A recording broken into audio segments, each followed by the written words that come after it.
Beautiful viewers और random take. तो कैसे आप लोग? 2+2 कितना होता है? तब सभी कहेंगे कि क्या पागल हो गए क्या, 2+2 तो 4 होता है। लेकिन अगर मैं आपसे पूछूं कि 5,03,333 और 1,02,0555 कितना होता है, तो आपको शायद कैलकुलेटर का जरूरत पड़ेगा। और ऐसे ही अगर बहुत सारा डेटा हो, उनको एक्सेस करने के लिए आपको एक्सेल में साम फंक्शन इस्तेमाल करना पड़ता है। और इसी के साथ आ जाता है साम, सामीप और सामीप्स। तीनों फंक्शंस बहुत ही जरूरी है जो भी एक्सेल में रोज काम करता है उन सारे लोगों के लिए।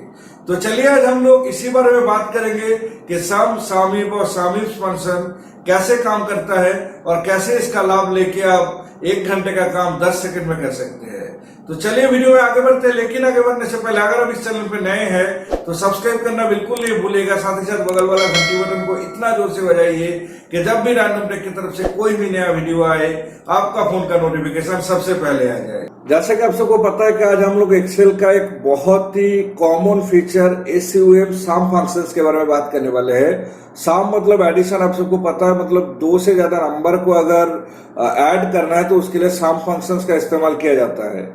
अभी साम जो फंक्शंस है इसके साथ और 2 फंक्शंस आता है, सम इफ मतलब कंडीशनल सम, साथ ही साथ सम आईएफएस मतलब मल्टीपल कंडीशनल सम।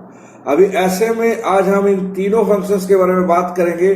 तो चलिए देख लेते हैं। और इन्हीं फंक्शंस के बारे में बात करने के लिए मैं आपके सामने रखा हुआ एक एक्सेल शीट जिसपे एक कॉलम आपको दिख रहा है। जिस कॉलम का पहला रो पे है बंदे का नाम, दूसरा रो पे मैं सारे बंदों को कुछ ग्रुपों में डिवाइड किया, उसके साथ तीसरा जो रो है उस पर मैं सब ग्रुप डाला, और चौथा रो पे दिखाया कि सारे बंदे ने कितना पैसा खर्चा किया 1 हफ्ते में। अभी अगर हम आपको बताएं कि सारे बंदे ने मिलकर कितना पैसा खर्च किए तो आप आसानी से साम फंक्शंस का इस्तेमाल कर लेंगे। तो चलिए देख लेते हैं साम फंक्शंस का इस्तेमाल आप कैसे कर सकते हैं। साम फंक्शंस का इस्तेमाल करने के लिए आपको जहां पे रिजल्ट चाहिए उस वाला सेल को सिलेक्ट कीजिए। सिलेक्ट करने के बाद आप कीबोर्ड पे इक्वल प्रेस कीजिए, और इक्वल प्रेस करने के साथ ही साथ आप साम टाइप कर दीजिए और आपको साम वाला फंक्शंस दिख जाएगा। या तो फिर आप माउस का कर्सर से इस फंक्शंस को सिलेक्ट कर सकते हैं, या फिर आप स्टार्टिंग ब्रैकेट दे दीजिए तो फंक्शंस चालू हो जाएगा। अभी आपको जिस नंबर को ऐड करना है आप मैन्युअली वो सारे नंबर सिलेक्ट कर सकते हैं कॉमा देते हुए, या तो फिर आप कोई नंबर जिसको डायरेक्ट ऐड करना है उसको भी डाल सकते हैं, या फिर अगर आपको एक रेंज सेट करना है मतलब इस कॉलम का शुरू से एंड तक करना है तो या तो फिर आप कॉलम का जो स्टार्टिंग वैल्यू है उसको डालिए, उसके बाद सेमीकोलन डाल के एंड वैल्यू डाल दीजिए, आपका पूरा कॉलम सिलेक्ट हो जाएगा। या तो फिर आप माउस कर्सर से भी इस कॉलम को ऐसे सिलेक्ट कर सकते हैं लेफ्ट बटन प्रेस करके। और आप जैसे भी तरीके से करें उसको करने के बाद ब्रैकेट को क्लोज करना मत भूलिएगा, और ब्रैकेट क्लोज करने के बाद आप जैसे ही एंटर प्रेस करेंगे आपको पूरा साम दिख जाएगा। मतलब इस कॉलम में जो भी नंबर्स है सारे नंबर का साम आपके सामने आ गया। अभी साम तो हो गया, लेकिन मैं अगर आपसे पूछूं कि मेरे को सिर्फ जॉन नाम का जो बंदा है, सारे जो जॉन नाम का बंदा है उन सारे बंदों का खर्चा चाहिए, सिर्फ बाकी नामों का मेरे को कोई लेना देना है नहीं। तो ऐसे में आप शायद बोलेंगे कि मैं सिर्फ साम फंक्शन इस्तेमाल करूंगा और साम फंक्शन इस्तेमाल करते हुए उन सारे सेलों को कॉमा देते हुए सिलेक्ट करूंगा जिसपे बहुत सारा जॉन का एक्सपेंडिचर लगा हुआ है। हाँ, ऐसे आप उसका साम निकाल सकते हैं, लेकिन अगर आपके पास एक बहुत बड़ा एक्सेल शीट है जिसपे लाखों नाम है और उनमें से बहुत सारे नाम जॉन है, तो ऐसे में आप कैसे कर पाएंगे? ऐसे में आप नहीं कर पाएंगे, और अगर घंटे लगा के आप कर भी लिए तो पूरा चांस है कि 1-2 जॉन आपसे छूट जाएगा। तो इसीलिए आता है सामीप फंक्शन। तो चलिए देख लेते हैं सामीप फंक्शंस को कैसे इस्तेमाल करते हैं। सामीप फंक्शंस को इस्तेमाल करने के लिए आप इक्वल टू टाइप कीजिए, उसके बाद सामीप टाइप करके फास्ट ब्रैकेट दे दीजिए। आपको दिखाई देगा कि रेंज, क्राइटेरिया, साम रेंज बहुत कुछ मांग रहा है। तो चलिए इस फंक्शंस को हम लोग एक्सपांड करके देखते हैं। एक्सपांड करके देखने के लिए आप एफेक्ट्स वाला जो बटन है इस पे क्लिक कीजिए। उसके बाद आपको 3 चीज मांग रहा है, एक है रेंज, दूसरा क्राइटेरिया, तीसरा साम रेंज। अभी रेंज क्या है? रेंज मतलब आप जो क्राइटेरिया लगाना चाहते हैं उस क्राइटेरिया का पूरा रेंज आपको देना है। अभी मेरा क्राइटेरिया है नेम, तो मैं नेम को सिलेक्ट करूंगा और नेम का जो पूरा वैल्यूज है, सारे वैल्यूज का जो कॉलम है उसको मैं सिलेक्ट कर लूंगा। अभी उसके बाद आता है क्राइटेरिया। क्राइटेरिया मतलब कौन सा नाम आप चूज करना चाहते हैं या फिर कौन सा डेटा आप चूज करना चाहते हैं। मेरे लिए है जॉन, तो मैं जॉन को सिलेक्ट कर लेता हूँ और उसके लिए अब डबल इन्वर्टेड में अगर आप रखेंगे जॉन को तो बहुत ही एक्यूरेटली काम करेगा। और उसके बाद सम रेंज, मतलब मेरा जो सम वैल्यूज है, मतलब जिस सारे डिजिट को मेरे को ऐड करना है वो डिजिट कहाँ पे है, वो डिजिट जिस कॉलम पे है इस कॉलम को सिलेक्ट कर लीजिए। सिलेक्ट करने के बाद आप जैसे ही ओके करेंगे देखेंगे कि 4000 वैल्यू आ गया है। अभी चलिए वेरीफाई कर लेते हैं। देखिए पहला जो जॉन है उसका 1400 है, दूसरा जॉन उसका 2500 मतलब 3900 हो गया। अभी तीसरा जो जॉन है उसका 100 मतलब 4000 हो गया। भैया मेरा क्राइटेरिया तो फुलफिल कर गया। अभी चलिए सम इफ्स के बारे में बात कर रहे।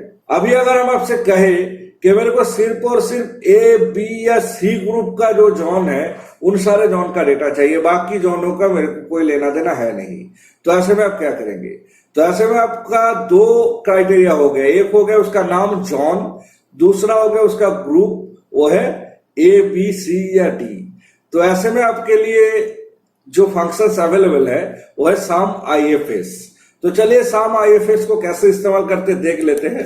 सम IFS को इस्तेमाल करने के लिए आप सेम इक्वल टू प्रेस कीजिए और उसके बाद सम IFS और एक स्टार्टिंग ब्रैकेट ले लीजिए। उसके बाद आपको दिखाई दे रहा है सम रेंज, क्राइटेरिया, रेंज 1, क्राइटेरिया 1, बहुत कुछ दिख रहा है। तो चलिए इस फंक्शंस को भी एक्सपांड कर लेते हैं। उसके बाद आपको दिखेगा कि सम रेंज मतलब कौन सा वैल्यू को सम करना है। तो इसके लिए जो मेरा डिजिट वाला कॉलम है उसको सिलेक्ट कर लेता हूं। सिलेक्ट करने के बाद क्राइटेरिया रेंज, अब क्राइटेरिया रेंज 1 जो है वो है नाम, मतलब मेरे को पहले सारे नामों में से जॉन सिलेक्ट करना है। तो अभी क्राइटेरिया तो है मेरा सिंपली जॉन है, तो दे दिया मैं जॉन। इसको भी आप डबल इन्वर्टेड पे रखिए, सारे क्राइटेरिया को कोशिश कीजिए डबल इन्वर्टेड पे रखिए। अभी इसके बाद मेरा क्राइटेरिया 2 क्या है? मेरा क्राइटेरिया 2 है कि मैं सिर्फ सी ग्रुप का जॉन का डेटा चाहता हूं। तो इसके लिए मैं जो क्राइटेरिया रेंज होगा वो ग्रुप होगा। तो चलिए ग्रुप को सिलेक्ट कर लेते हैं। अभी इसका क्राइटेरिया क्या है? इस पर क्राइटेरिया है कि सी, मतलब जो भी जॉन सी ग्रुप पे है उन सारे जॉन का डेटा चाहिए। तो चलिए ओके करते देख लेते हैं क्या रिजल्ट आया। देखिए 3900। अभी सारे जॉन का सम आया था 4000 और अगर मैं बी ग्रुप का जो जॉन है उसको निकाल दूं तो 100 निकल जाएगा, तो 3900 हो गया। तो देखिए आप कैसे ये फॉर्मूला बहुत ही अच्छे से काम कर रहा है। अभी चलिए अगर मेरे को और रिफाइंड चाहिए, जैसे कि देखिए सी ग्रुप पे 2 जॉन है, उनमें से एक है सी ग्रुप 1 सब ग्रुप और दूसरा है सी ग्रुप सब ग्रुप 2। अभी अगर मेरे को सिर्फ सी ग्रुप सब ग्रुप 1 का डेटा चाहिए तो उसके लिए आपको इसी सम इफ का जो फंक्शन है ना, इसी सम इफ फंक्शन में और एक क्राइटेरिया ऐड करना है। तो चलिए ऐसे ही एक्सपांड करते हैं। देखिए आप जैसे मेरा 2 क्राइटेरिया दिया हुआ है, एक है इसका नाम, दूसरा है इसका ग्रुप। तो चलिए अभी इसका जो सब ग्रुप है उसका भी क्राइटेरिया डाल लेते हैं। उसका क्राइटेरिया डालने के लिए जो क्राइटेरिया रेंज 3 है उस पर मैं सब ग्रुप सिलेक्ट करूंगा। सिलेक्ट करने के बाद इस क्राइटेरिया रेंज 3 का जो क्राइटेरिया है वो है आपका 1। तो उसके लिए मैं 1 सिलेक्ट करूंगा डबल इन्वर्टेड पे। सिलेक्ट करने के बाद जैसे ही मैं ओके कर दूंगा आपको दिखा देगा कि 1400 दिखा रहा है, मतलब ग्रुप सी सब ग्रुप 1 में जो जॉन है उसका डेटा है सिर्फ 1400। तो ऐसे ही आप बहुत ही बड़ा एक्सेल शीट से किसी भी स्पेसिफाइड डेटा को ऐड कर सकते हैं बहुत सारा कंडीशन लगा के। और ये जो सम इफ्स है इस पे आप 1 नहीं, 2 नहीं, 3 नहीं, 4, 5 क्राइटेरिया, बहुत सारा क्राइटेरिया लगा सकते हैं और आपके लिए आप अपना रिफाइंड डेटा ले सकते हैं। आशा करते हैं इस वीडियो से आपको अपना एक्सेल इंप्रूव करने के लिए थोड़ा बहुत मदद मिला होगा। अगर ऐसा है तो वीडियो को जरूर लाइक कीजिए, साथ ही साथ अपने सारे दोस्तों के साथ शेयर कीजिए। आपका कोई सवाल या सुझाव है तो नीचे कमेंट करके बताइए। और अगर अभी तक इस चैनल को सब्सक्राइब नहीं किए ना तो चाहिए जल्दी से सब्सक्राइब कीजिए और बगल वाला घंटी बटन को भी बजाएं।